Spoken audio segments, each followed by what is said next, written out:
Hello, Kurachang nurses. How would you like to be remembered as a nurse by your patients and by your coworkers? Yung patients kasi, pwede nila kayong ma-remember, pero for a short period lang. Kasi syempre, hindi naman yan araw-araw sa ospital unless nasa dialysis kayo. Pero yung coworkers kasi kahit hindi mo na siya katrabaho, maaalala ka niyan for a long time. Hanggang mag-retire yan, baka maalala ka niyan. It depends on paano ka nag-impact dun sa buhay ng coworker mo na yan. I'm bringing this up because I remember one coworker when I was still in the Philippines. Nag-work ako dati as a hemodialysis nurse and meron kaming team building.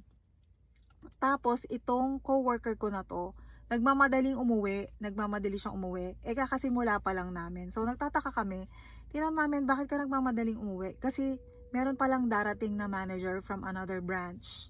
So yung manager na yan, in-invite ng aming manager.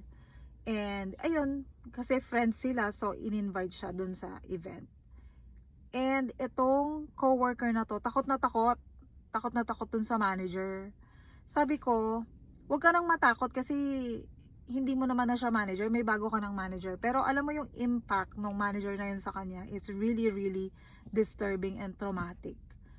Kasi, binuli siya nung time na yun na yun pa yung manager niya, nung nandun siya sa branch na yun. So, itong coworker na to is really struggling to reconcile the fact na hindi na yun yung manager niya. So, that's how that coworker remembers the manager. Tanungin kita, is that how you want your coworker or your subordinates to remember you? I'm bringing this up kasi wala naman akong nararamdamang ganyang problema ngayon. So, I'm free to discuss this right now. Problema to ng maraming nurses at ayaw nilang pag-usapan kasi takot sila or baka malabel silang mahina sila. And you know guys, this is an opportunity for us to discuss this freely. And mind you, if you're being bullied, it doesn't mean you're weak. It doesn't mean you're less of a person because you're only feeling that because that's what the bully is trying to make you feel. Yun yung gusto kong ipaalala sa inyo. So, to be honest, a lot of nurses na nakakasamahan ko, when they see me, not everybody is pleased with me. Syempre, you cannot please everybody, but there are a lot of them who would tell me na, oh, I'm happy you're here. Whenever I see you, magaan yung pakiramdam ko kasi alam ko na magaan kang kasama, magaan kang katrabaho.